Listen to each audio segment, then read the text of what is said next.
The Daily Graphic is reporting this morning President cuts sought for $12 billion petroleum hub project. And this morning we heard that some 200 million or so is being set aside. Or the president is ordering the finance ministry to make that money available for compensation. A conversation that has commenced in that part of the country. The people who are generally raising concerns about this project have been worried about compensation and its related things, and that there appears not to be no proper engagement with the people on this particular project, but people are willing to go through and bulldoze their way through. I saw the member of parliament there.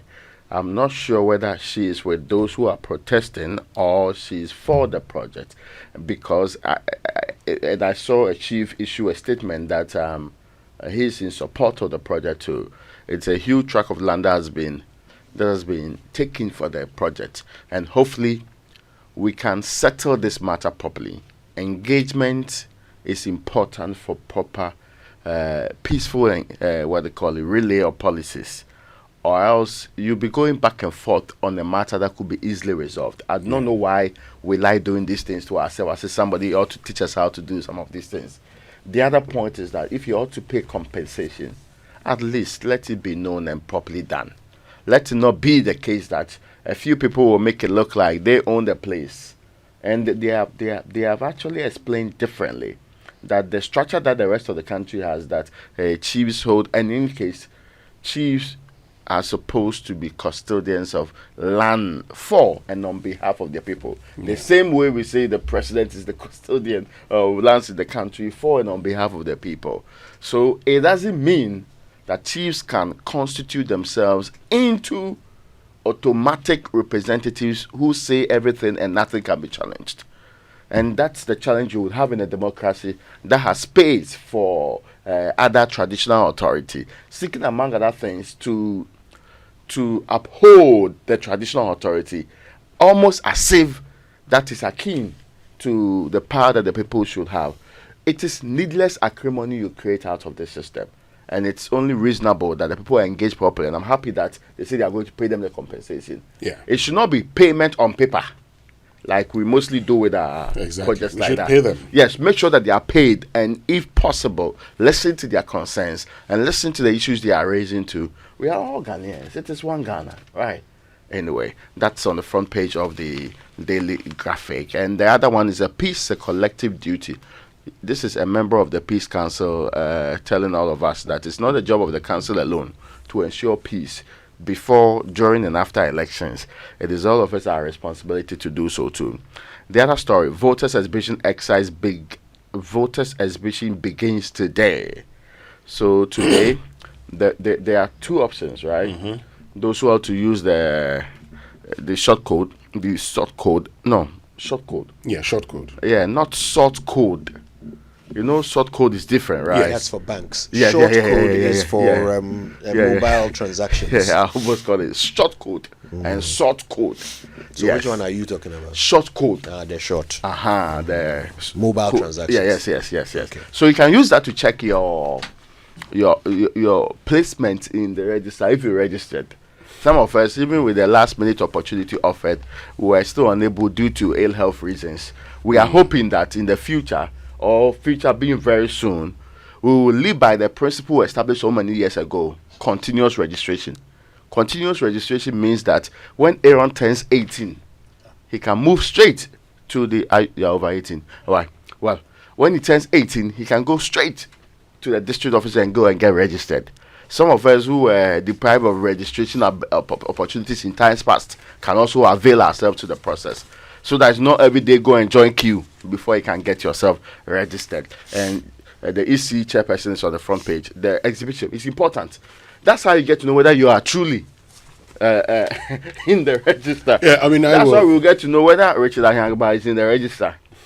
Yes, I hope he's recuperating. Yes, we'll get to know whether he's truly in the register and where he's registered. Is it still possible during this time for a person to put themselves on the register? No. That window has closed. It's too late. I would just, my mother normally checks for me. She'll go to the polling station and check. It's just like those whose mothers have been paying tithe and dues for them in churches. I'm not mentioning anybody's name. Why do we close the window for registration? Why is it that after a certain time, a person cannot add themselves to the voters register? We agreed, and it was settled some time ago that we should do continuous registration. Yes. It is the implementation that has had challenges. Like what? The same way with ROPAL. Like what? Full- If I walk to a district office. yes. No, no, why not can't I registered. You will not be No, no. registered. Now I Why? mean, Because for some reason we have felt that, like for example, close it and do exhibition.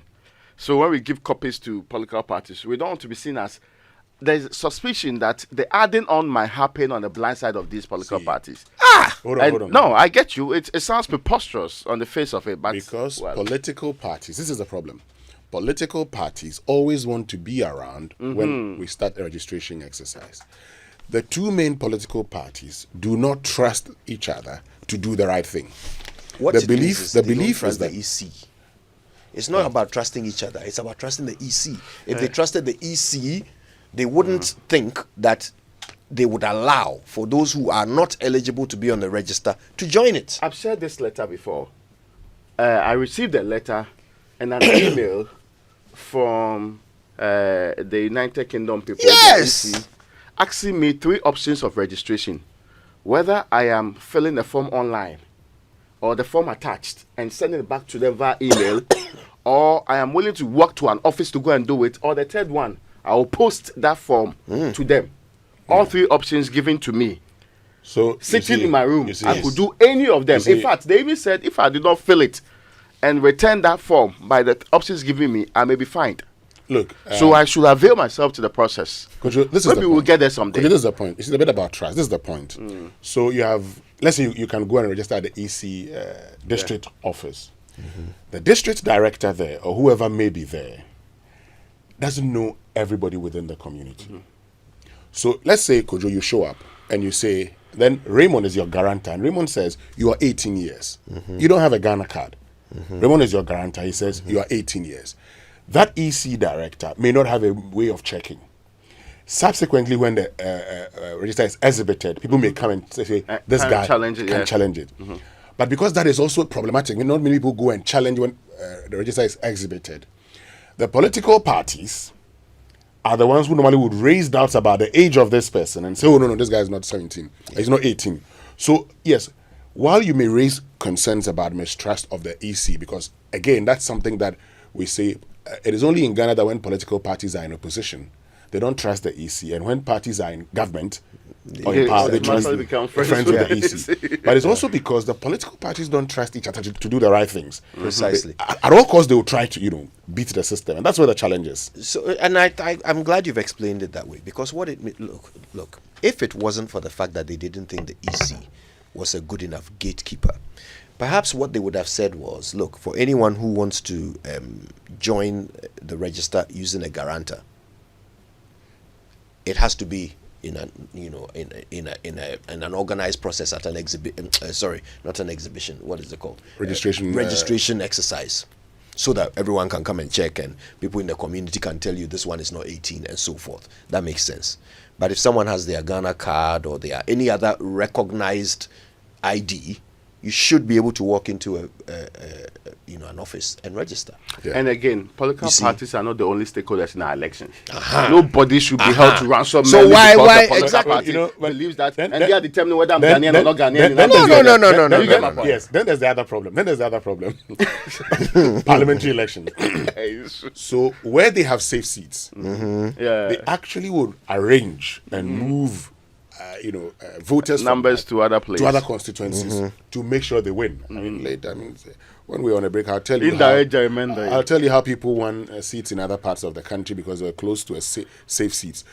Anyway, the local boss makes gains, but economic risk persists. So we're told that the unstable macroeconomic environment continues to pose significant threats to the performance of the Ghana Stock Exchange, according to its managing director, Abena Amoa.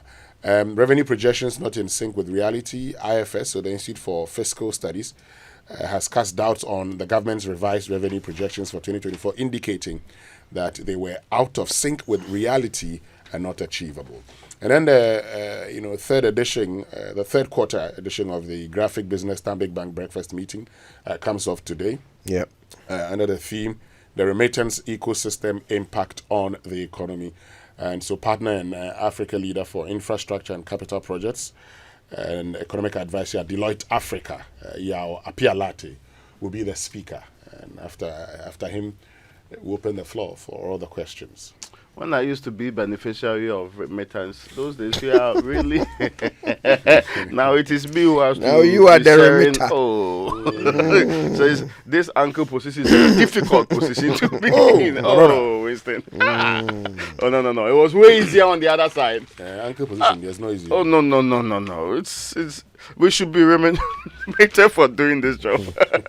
Anyway, now the New Crusade Guide is reporting this morning. We need a mindset of possibilities. Who is speaking? Dr. Bamia? Yes. Everything is possible. It is possible. Yes. Bamia means business. Yeah. Bamia means business. And strong personal brands add value to corporate brands. That's on the front page here too. Professor George Kofia Mwako is the one telling us that there is a second phase of the Bring Back GM Bank tour. This is going to the northern region of Ghana. And Akufo-Addo cuts sword that $12 billion petroleum hub project is also on the front page here. And SNIT unveils platforms to enhance member services. And that's on the front page with Independent Parliamentary Advocacy Group established. This is to reshape Ghana's political landscape. And the other stories that Winston you'll be interested in. $2 billion. We are still mentioning big money in this country. $2 billion secured to develop Cape Coast airports. That is the Vice President of the Republic of Ghana saying it out there. And as Secured where? Oh, it is secure from Korea. Announced that $2 billion fund has been secured from Korean investors to commence the development of the facility. And so now that there is money for it, he pledged to facilitate the establishment of a private sector-led maintenance, repair, and overhaul facility at the Tamale Hospital Tamale Airport, positioning it as an aviation cargo, horticultural cargo, and logistics hub. What is that report? Have you seen that report? Which one? That says that some of these airports are not only feasible, but they are not financially sustainable. No, they're not financially sustainable. I mean, I've seen that report. The fact that, and mostly because there's a report like that, prudent government policy will dictate that it is the science of it that determines whether or not people will get something so like that. You ask, but we have already secured the money. No, but you ask the question: why is there a need for an airport in Cape Coast? Just face the road. Why is the Takoradi Airport why is there demand to Takoradi? It is because of the oil. So many of these persons who come into the country, and some of whom have their famine, so they fly into Takoradi on say Monday morning, Friday they're back in Accra. And there are, these expats who also come in and they just fly straight into Takoradi, and from there they're taking to the rigs and what have you. It is the reason we went to build an airport in Ho today that's become a white elephant. The reality is that, look, political parties must learn to do feasibility studies, proper feasibility Let the studies. science determine what happens. It's not just vote. These are met people, they like this, so I'm giving it to them attitude. It is fanciful. I'm from Cape Coast. I want good things for Cape Cost, but Yes, it has to make As sense. for him. I've already learned through sources that I'm not at liberty to disclose that a report was given to the people of Cape Coast explaining that the land that has been allocated for the airport, it doesn't have enough space for a runway. So even technically, it's not possible to build the airport there. Anyway. So they were planning to go and build it somewhere else, somewhere in Comenda or whatever. But again, the whole point is, what is the financial viability of this? You know what would make more sense? Railway from Accra all the way to the west. I get you. I agree Wouldn't that make perfectly. more sense? Everyone along the way benefits.